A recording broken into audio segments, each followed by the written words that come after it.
যারাই তাহাজ্জুদ পড়ে তাদের মর্যাদা বাড়িয়ে দেয় কে?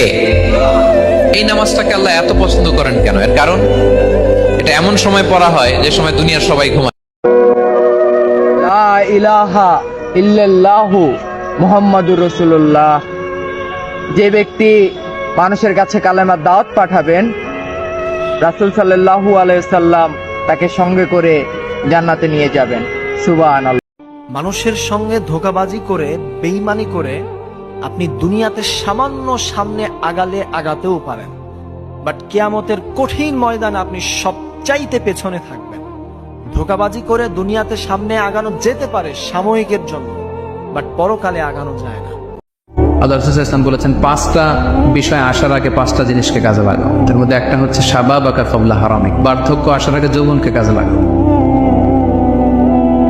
সিহহাতাকা ক্বাবলা মারাদিক, অসুস্থতা আসার আগে সুস্থতাকে কাজে লাগাও। গিনাকা ক্বাবলা ফাকরিক, গরিব হয়ে যাওয়ার আগে তোমার ধনাঢ্যতাকে কাজে লাগাও। ফারাগাকা ক্বাবলা শুগলি, ব্যস্ত হয়ে যাওয়ার আগে অবসরটারে কাজে লাগাও।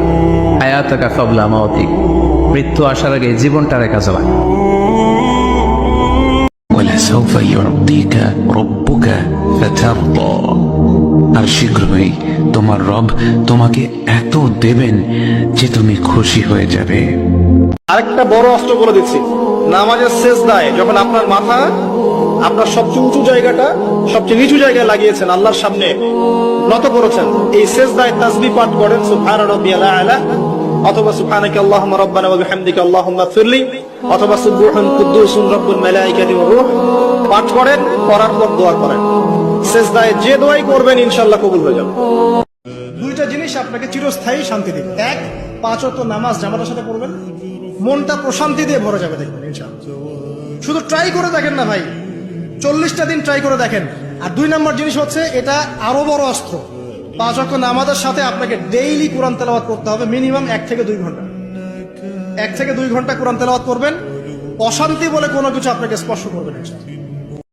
নবীজি বলে, যে নামাজ বেশি পড়ে আল্লাহ তাআলা তার চেহারা সৌন্দর্যময় করে। যার নামাজ যত বাড়বে তার চেহারার নুরানিয়াত সৌন্দর্য তত বাড়বে। হোক না সে কালো, হোক না সে নিগ্রু, কিন্তু তার চেহারা মায়াময়। আল্লাহ, আমি জানি তোমাকে আল্লাহ বলে ডাকার মতো পবিত্র জবান আমার কাছে নেই, আমি হারিয়ে ফেলেছি। আল্লাহ, তোমার কাছে যে চাইবো, ভিক্ষার 2টা হাত যে তুলবো, সেই হাতের পবিত্রতা আমি রক্ষা করতে জানি নাই। মওলা, ব্যর্থতা আমার গুনাহ পাহাড় নয়, আসমান হতে ছুঁয়ে গিয়েছে, কিন্তু আমি তারপরও তোমার দরবারে হাজিরা দিয়েছি, কারণ আমি জানি আমার গুনার বিশালতার চাইতে তোমার রহমতের বিশালতা 1000 গুণ বেশি। আল্লাহ পাক বলছেন, সারা দুনিয়ার সমান গুনাহও যদি সে করে ফেলে, আসমানের সমানও গুনাহ করে ফেলে, খালি তওবা করে ফিরে আল্লাহকে বলবে, আস্তাগফিরুল্লাহাল্লাযী লা ইলাহা ইল্লা হুয়াল হাইয়ুল কাইয়্যুম ওয়া আতুবু ইলাইহি। আল্লাহ পাক বলছেন, খালেস তওবা করলে গুনাহ তো মাফ করে দিবই, আগের গুনাহগুলোকে নেকি দিয়ে পরিবর্তন করে দিব। ভালোবাসা না? আল্লাহ পাক সৃষ্টি করেছেন আমাদেরকে ভালোবেসে। হে বিশ্বাসীরা, পাপ হতে পারে, ভুল হতে পারে, অন্যায় হতে পারে, ওই অন্যায়ের উপর অটল থেকো না, আমার কাছে ফিরে আসো। কাম টু ইউর লর্ড, তোমার রবের দরবারে ফিরে আসো। ক্ষমার মতো ক্ষমা চাও, ক্ষমার মতো ক্ষমা চাইলে আমি সব ক্ষমা করে দেব। সুবহানাল্লাহ পড়েন। অদ্ভুত একটা হাদিস বললাম, অদ্ভুত বলতে বলছি অ্যামেজিং হাদিস, যে একজন সাহাবী বলছেন, সালমান রাদিয়াল্লাহু আনহু, তিনি বলছেন যে যখন মুমিনের উপর বিপদ আপদ বালা মুসিবত আসে, তখন মুমিনের এই বিপদ আপদ বালা মুসিবত রোগ শোকের বদৌলতে আল্লাহ পাক তার গুনাহগুলোকে মাফ করে দেন এবং তার মর্যাদাকে বাড়িয়ে দেন, এবং সে আল্লাহর দিকে ফিরে আসার অনুশোচনা করার সুযোগ পায়। নবীজি একবার যখন আল্লাহর সামনে বলবেন কিয়ামতের মাঠে, আল্লাহ আমার উম্মত, আল্লাহ আমার উম্মত, আল্লাহ পাক এক দোয়াতেই নবী সাল্লাল্লাহু আলাইহি ওয়াসাল্লামকে বলবেন, তোমার উম্মতের মধ্যে যার অন্তরে সরিষা পরিমাণ ঈমান আছে ওকে বের করে নিয়ে আসো। সেই মানুষের শান, তার মর্যাদা, তার চরিত্র নিয়ে কেউ যদি কথা বলে, কটূক্তি করে, তার অবস্থা পরকালে কি হবে চিন্তা করে। দুনিয়াতে হয়তো কিছু হবে না, হয়তো পার পেয়ে যাবে, এই দুনিয়াটা চূড়ান্ত ফলাফলের জায়গা। একজন উত্তম জীবন সঙ্গিনী খুব গুরুত্বপূর্ণ জিনিস পৃথিবীতে। সে যদি ভালো হয়, নেককার হয়, সৎ হয়, আপনি দুনিয়াতেই জান্নাতে থাকবেন ইনশাআল্লাহ।